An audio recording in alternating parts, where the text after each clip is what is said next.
In the name of Allah, the most gracious, the most merciful. Assalamu alaikum wa rahmatullahi wa barakatuh, and welcome to today's English lesson for the second intermediate grade, second semester for the textbook Full Blast 4. And today's lesson is gonna be a revision of Unit 4. So by the end of this lesson, you will be able to feel more comfortable about old content that you have studied and be confident about what you have learned, and also develop strategies for revision and getting the full potential of your textbook. So in Module 4, we will go through the following topics. In Lesson 4a, we will talk about relative pronouns, and in Lesson 4b, we will talk about so and neither, and in Lesson 4c, we will talk about zero conditional sentences, and in Lesson 4d, we will go through some silent letters, and in Lesson 4e, we will talk about how to write an account of an event. So let's jump to Lesson 4a, and in this lesson, we will talk about relative pronouns, who, which, and that. And we use them to give information about the subject or the object in a sentence. So we use the relative pronoun who to refer to people, and we use the relative pronoun that also to refer to people. And we also use the relative pronoun which and that to refer to things, animals, or inanimate objects. So that can be used with both. Okay, so here are some examples of how to use the relative pronoun who or that. We met the man who won the race. We could also say we met the man that won the race. So who and that serve the same purpose and have the same meaning. On the other hand, we have which and that, and here are some examples. He took the box which belongs to me. We could also say he took the box that belongs to me. So we use which or that, and they both have the same meaning. So who here refers to the word man, and man is people, okay, is a human. So here's a picture. So the relative pronoun who refers to the word man, and that also refers to the same thing, man, okay. So we are getting more information about this man, okay. This man won the race. We met the man. What about this man? What's so special about this man? Who won the race? Okay, so we have more information about this man. The same thing applies here, okay. He took the box which belongs to me. So the relative pronoun which refers to the word box, and here's a box, it's an inanimate object, and that also refers to the same thing. So we have more information about this box. One more thing about relative pronouns, that they can be sometimes omitted when they act as an object in the sentence. So here are some examples. That is the book which I bought. Okay, we could also say that is the book that I bought. So to decide whether we can omit the relative pronoun or not, we need to take a look at this part of the sentence and find the verb and the subject. So we look for the verb in this sentence, and it's bought. Okay, who did the buying? Who did this verb? So the subject did this verb, which is I. So I bought. Okay, so if the subject is preceded by a relative pronoun, in this case we can omit the relative pronoun. And if it's not, if it's followed by a relative pronoun, in this case I cannot omit the relative pronoun. And in this sentence we can omit the relative pronoun, and it will look like this. Now the sentence is, that is the book I bought. Let's take another example. That is the man that won the race. Okay, so we look at this part of the sentence and we look for the verb. The verb is won. So who won? Who did the winning? So if we go back to the subject, the man won. Okay, so this is the subject in this part of the sentence. So the subject is followed by a relative pronoun. So in this case, we cannot omit the relative pronoun. Let's take a small exercise about relative pronouns. This exercise has two parts. Part A, fill in the blanks with the suitable relative pronouns. We need to fill these blanks with relative pronouns, and then circle the pronouns that can be omitted. Okay, let's do the first part, part A. Number 1, here's the painting blank I bought in Venice. Okay, painting. Is it people or a thing, an object? Okay, painting is inanimate object, so we use which. Very good. So we use which or that. Here's the painting which I bought, or here's the painting that I bought. Number 2. Do you like the poem blank I wrote for you? So poem is an object, so we cannot use who. We can use which or that. Very good. Number 3. There's my cousin blank lives in London. Cousin is cousin people or things. Is he a human being or an object? Okay, he's a human, so we can use who or that. There's my cousin who lives in London. There's my cousin that lives in London. Number 4. This is the coin blank I found in the street. Coin is inanimate object, so we use which. Very good. So which or that. Number 5. Ali went to the mall with the boy blank he met at his house. Okay, the boy. So the boy is a human, people. So in this case we use who or that. Number 6. Every Friday we go to the restaurant blank is near our house. Restaurant is a thing, an inanimate object, so we use which or that. Okay, now let's do the next part B. Circle the pronouns that can be omitted. Let's take a look at the first sentence. Here's the painting which I bought in Venice. Okay, so like we said, we take a look at this part of the sentence and we look for the verb. So the verb here is bought. Okay, and who did the buying? I. So I is the subject, and the subject here is preceded by a relative pronoun, which means that we can omit the relative pronoun. Okay, so we circle this relative pronoun. Now let's do the same thing with number 2. Do you like the poem which I wrote for you, or do you like the poem that I wrote for you? So in this part of the sentence we look for the verb. The verb is wrote, and who did the writing? I. So I is the subject and it's preceded by a relative pronoun, so in this case we can also omit the relative pronoun. Number 3. There's my cousin who lives in London. Okay, now we take a look at this part and look for the verb. The verb lives, and who does the living? Who lives in London? My cousin. So my cousin is the subject, and it's followed this time, not preceded, followed by a who or that. So in this case we cannot omit this relative pronoun. We need to keep it in the sentence. Number 4. This is the coin which I found in the street. Okay, we do the same thing. Can we omit which or that? Yes, we can. Okay, so we circle the relative pronoun. Number 5. Ali went to the mall with the boy he met at his house. Okay, so can we omit who or that? Okay, let's take a look at this verb, met. Who did the meeting? He. Okay, so he is the subject and it's preceded by who or that.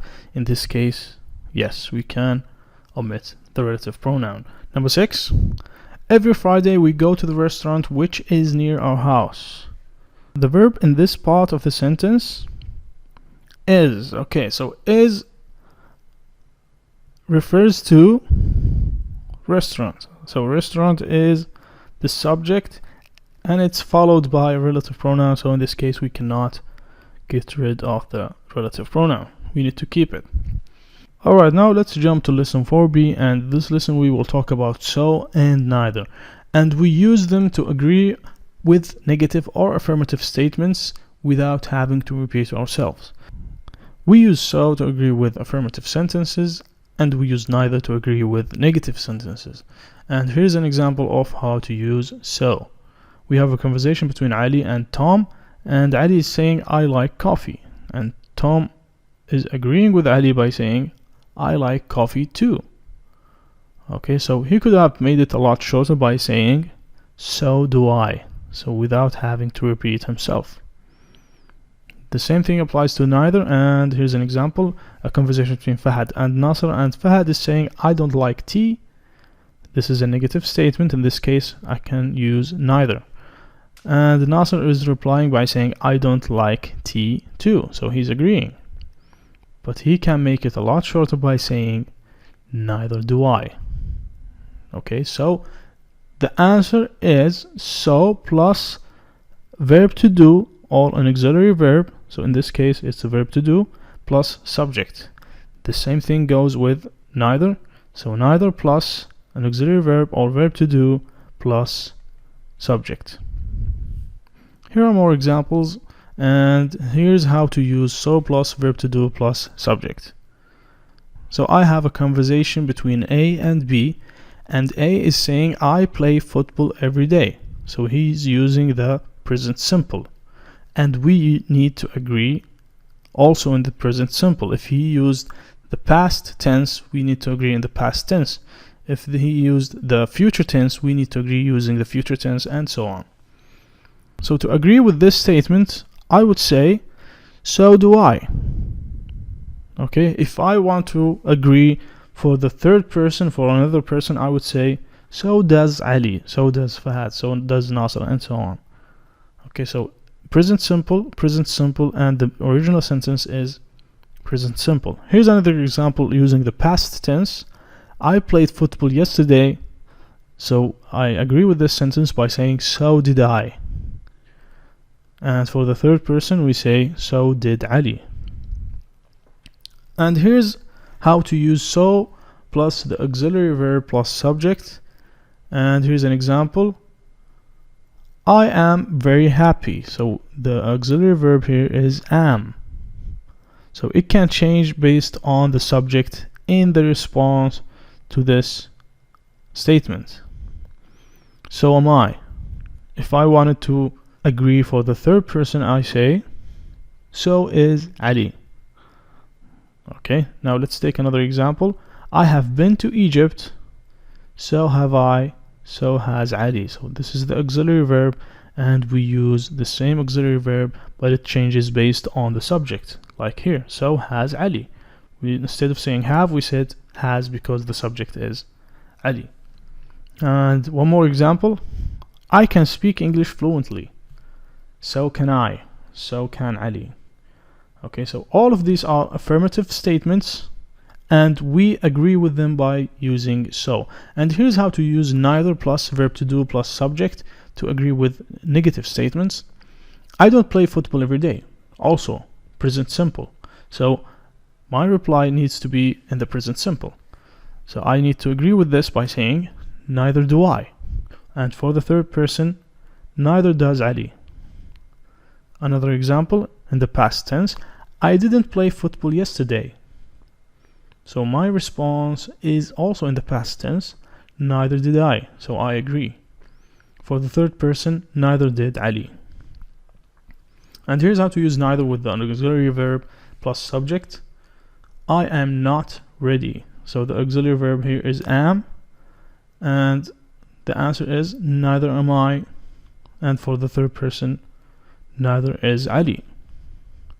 And here's another example. I haven't been to London. So a negative statement, and we need to use neither. So neither have I, neither has Ali. Another example. I can't speak French. Neither can I, neither can Ali. Alright, now let's have a small exercise on how to use so and neither. So agree with the following statements using so or neither. Tom stayed at home during the corona pandemic. Blank we. Okay, so this is an affirmative statement, and it's in the past tense, and it has the verb to do. So the first thing we say is so. Stayed, the verb to do is do, and in the past tense it's did. So we say, so did we. Number two, I can't sleep with the lights on. So this is a negative statement with an auxiliary verb can't. Okay, blank I can say, neither can I. Very good. Number three, Fahad likes camping and hiking. Okay, so it's a verb to do and it's an affirmative sentence and the subject is Ali. So we say, so does Ali. Very good. Number 4, he wasn't watching TV. So past tense negative statement with an auxiliary verb was. Okay, he wasn't watching TV, and we have the subject here is we. So we say neither was the past tense and an auxiliary verb. So the subject is we. In this case we use were. So neither were we. Number 5, I can run 5 kilometers every day. Blank my brother. Affirmative sentence with the auxiliary verb can. So can my brother. Very good. Now let's go to lesson 4D, and in this lesson we will talk about zero conditional sentences, and we use them to express general truths. Okay, and the zero conditional sentences consist of an if clause, comma, plus main clause. The if clause includes if or when plus present simple, comma, main clause which include the present simple. And here's an example. If or when plus present simple, you hit the brakes, if you hit the brakes, when you hit the brakes, comma, plus present simple as well, the car stops. So this what happens if you hit the brakes. If you hit the brakes, the car stops. We need to have the comma after the if clause. Sometimes we can get rid of the comma if the if clause or the when clause at the end of the sentence. And here's how it looks like. If we flip the main clause and the if clause, we need to get rid of the comma. Okay, so it looks like this: present simple plus if or when plus present simple. And we will do the same thing to this example. Okay, the car stops when you hit the brakes. One more thing we need to do is to get rid of the comma. So the car stops if you hit the brakes. Okay, here are some more examples on how to use zero conditional. If it rains, the grass gets wet. So present simple, and the comma is between the if clause and the main clause. This time we use when. When you heat ice, it melts. Okay, in this sentence, the if clause is at the end of the sentence. So in this case, we don't need the comma. Glass breaks when you hit it hard. Okay.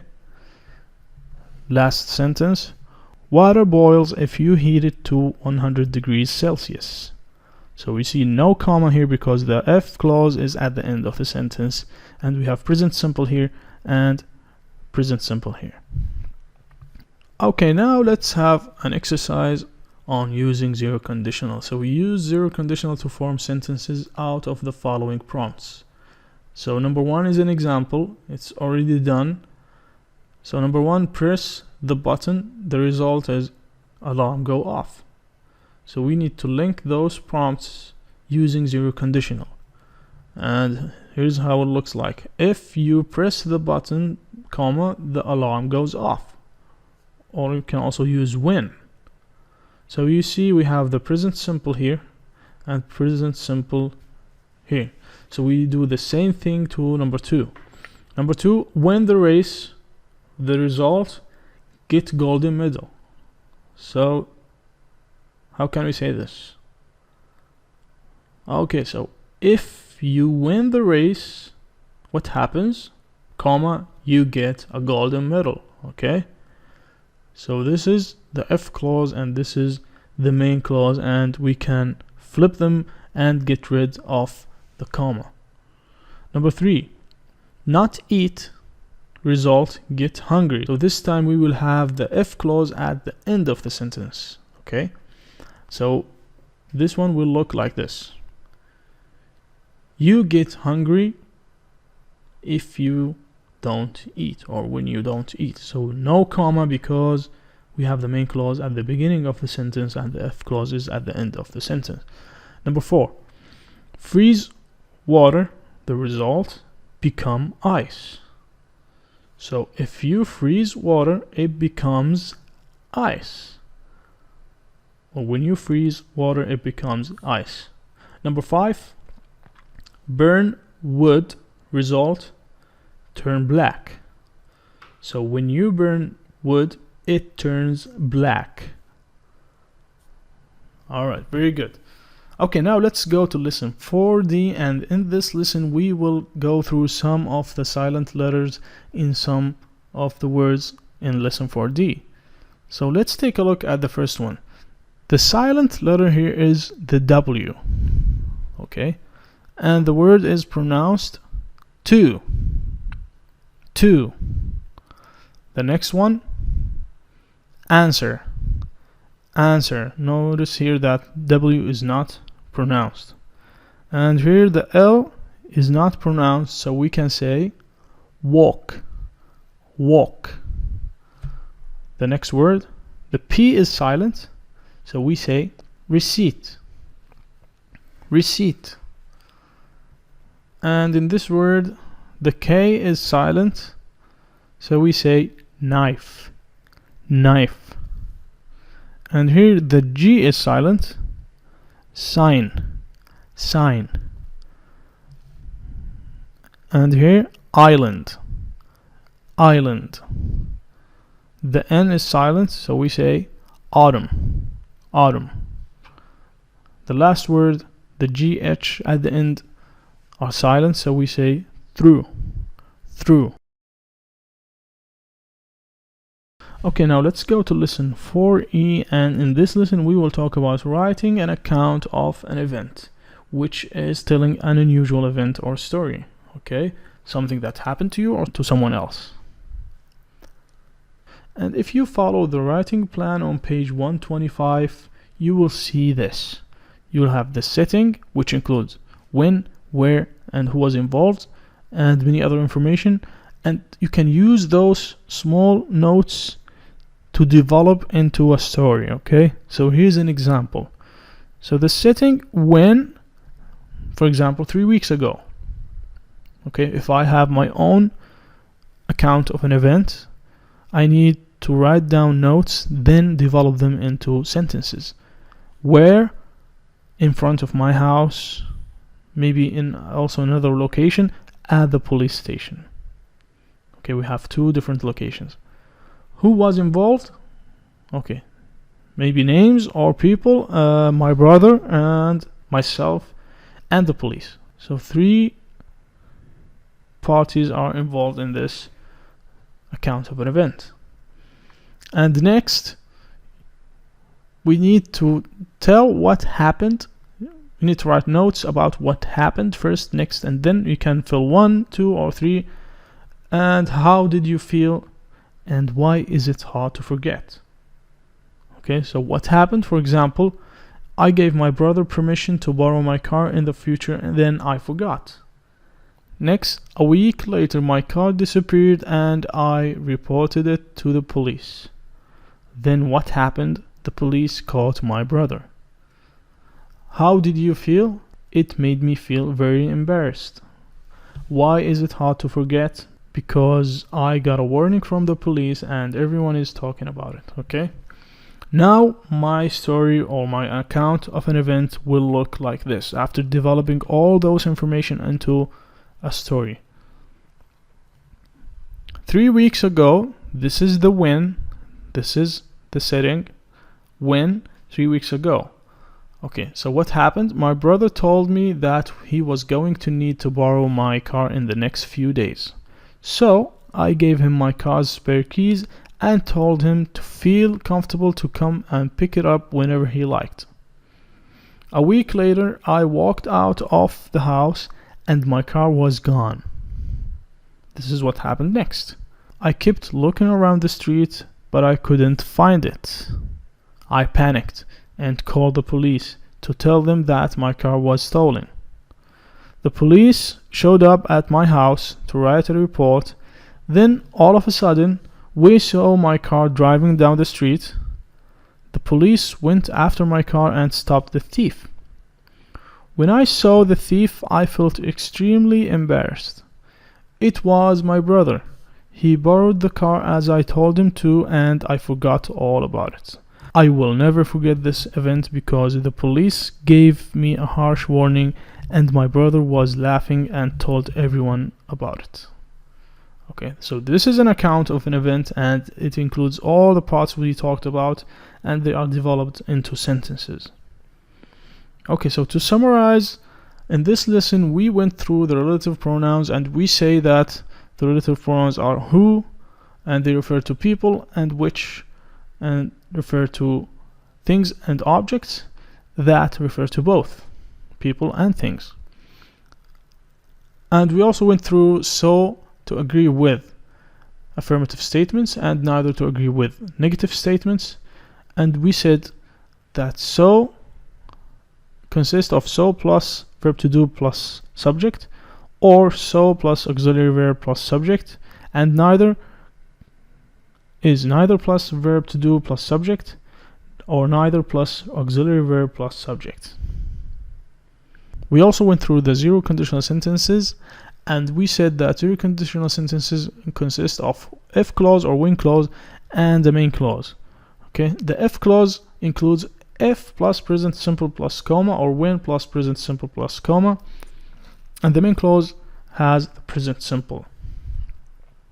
And we also went through some silent letters, and we said we write an account of an event by including the setting, what happened, how did you feel, and why is it hard to forget. And the setting includes when, where, and who was involved.